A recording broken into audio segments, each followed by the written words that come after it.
From finding out the truth about the Mad King to the cast spilling the behind-the-scenes tea, here's why everyone loves Queen Charlotte, a Bridgerton story. Diving right in with the first scene that had everyone shocked. It was Charlotte witnessing George's first fit. Okay, folks, let's talk about the moment when things got real in the Bridgerton world. Charlotte and George's whirlwind romance took a wild turn when Charlotte stumbled upon George having his first fit. I'm talking about a full-on, what on earth is happening kind of moment. Picture this. Charlotte, newly wedded to George, is trying to make sense of why they're kept apart. And then in the dead of night, she catches George in the act. He's scribbling like a madman on the walls, talking gibberish, and is totally oblivious to his bride's presence. It's like a scene straight out of a psychological thriller. But here's the kicker. Charlotte does not freak out. Nope, she stays as cool as a cucumber and manages to soothe her troubled husband. She pulls a sneaky move, pretending to be Venus herself, just to get him to follow her back indoors. This moment showed us the depths of George's illness,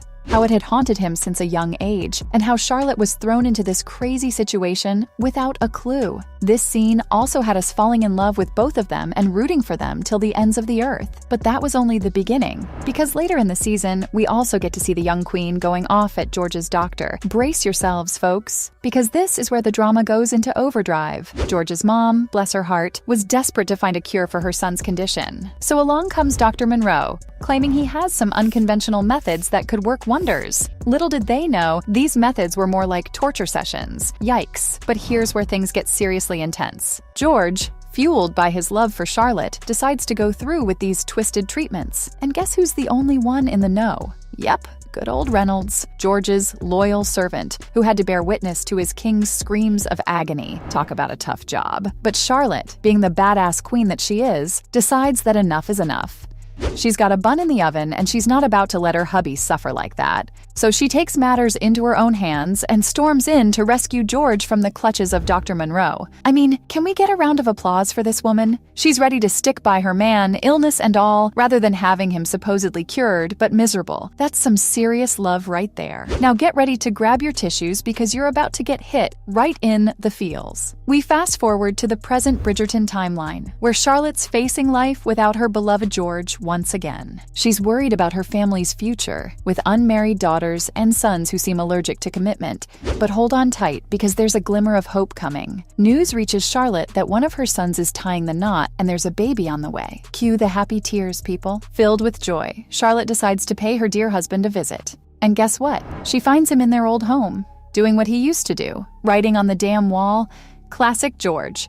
To get his attention, Charlotte does what she always does for him. She decides to hide under the bed, just like they did back in the day when George was feeling all embarrassed. And to everyone's surprise, George joins in on the fun, crawling under that bed like a mischievous little lovebird. It's like a playful, heartbreaking reunion. As they lock eyes, you can practically see the sparks flying between them, like they're transported back to their young and passionate selves. And then comes the kicker. George thanks Charlotte for not going over the wall. This moment had everyone bawling and blowing their nose in their tissues. Oh, what a scene to finish with. Now, while our enemies to lovers trope ended here, there's so much more to look forward to in the world of Bridgerton. So far, Bridgerton has used so many fan-favorite tropes. We've had pretend relationships, forbidden romances, arch enemies to passionate lovers. But what comes next might be the best. Season 3, titled Out of the Shadows, is going to whisk us right back into the heart of the London social season. Lady Whistledown is back, and you know she's got all the tea to spill. But hold on tight, because we've got a surprise twist in store. The show is giving Colin and Penelope their time in the spotlight a season earlier than we expected. Can you believe it? Our adorable Penelope Featherington, aka Lady Whistledown, is going to be caught up in a whirlwind romance with none other than Colin Bridgerton. Cue the gasps and swoons. Now here's the secret that Nicola Coughlan, the master of keeping secrets, spilled. She revealed way back in Season 2 that Colin and Penelope's love story would take center stage in Season 3. Talk about sneaky. We've been eagerly awaiting this moment, and it's finally here. And guess what? This change in the timeline actually makes sense. Let's face it, Penelope's been pining after Colin for ages, and I'm ready to see their story unfold. The new showrunner, Jess Brownell, recognized the opportunity and decided to grab it with both hands. And let me tell you, my fellow show fans, we're in for a treat that'll leave us absolutely obsessed. Now, let's talk about the steam factor. Season 1 brought us all the heat, and Season 2 took a slightly more reserved approach. But fear not, my friends, because Coughlin hinted that Season 3 is going to turn up the heat once again. After all the build-up and longing gazes, it's about time Poland set the screen on fire. But wait, there's more. The show's creative team has made it clear that they're not sticking strictly to the order of the books. They're going to dive into the romantic stories of all 8 Bridgerton siblings. It's like a romantic buffet, and we're here to devour every delicious morsel. So, what can we expect from Season 3? Well, get ready for Penelope's quest to find a husband while juggling her secret identity as Lady Whistledown. And who's there to complicate things? Of course, it's Colin. He's back from his summer adventures, but Penelope is giving him the cold shoulder. Classic case of friends turned lovers, am I right? Colin, determined to win back her friendship, offers to be her mentor in the art of confidence to help her find a suitable suitor. But guess what? Those lessons might just stir up some hidden feelings and make Colin question whether his affection for Penelope is strictly platonic. Oh, the delicious drama. And hold on tight, because there might be some trouble brewing between Penelope and Eloise. Our spirited Eloise finds an unexpected friend, while Penelope's high society antics make it even harder to keep her double life a secret. Will these feisty ladies patch things up? We can only hope for a fabulous reconciliation. No worries, though. While the actors on screen might have their differences, they're great friends in real life. With the chemistry they have in the show, it's clear they've done their homework to understand the characters they're playing. The cast, for Queen Charlotte in particular, had no problem spilling the tea on how they feel about their characters in the story. Corey Milkreist, who plays young King George III, described the series as a whole new beast. It's got that Bridgerton vibe, but with darker and grittier moments. It's like its own epic thing, you know? Now, the focus is on Queen Charlotte's origin story, played by the fearless India Amartya.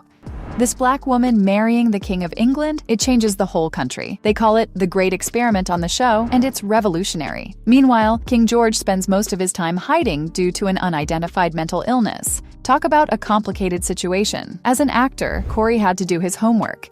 He went above and beyond and spoke with a specialist to understand George's affliction. The show doesn't diagnose him directly, but Corey wanted to honor his character and the real-life struggles he faced. It's a man dealing with shame and self-hatred because of his condition. Deep stuff, right? Of course, we can't forget about the love story at the center of Bridgerton. Corey and India had to bring the heat with their chemistry. And yes, that means some steamy scenes. They were both a bit nervous at first, but the set created a safe space for them for those intimate moments. No gratuitous stuff here, folks. They made sure every scene had a purpose and was true to the storyline. Props to the team for fostering such a supportive environment. While these two had the heart-throbbing romance, Arsma Thomas, who plays young Agatha Danbury, also had quite a journey in the series. She starts off in a marriage where she's just going through the motions, but then she discovers her own sexual awakening through an affair. It's a powerful transformation, and fabulous for the audience to see as well. So, from the cast spilling the behind-the-scenes tea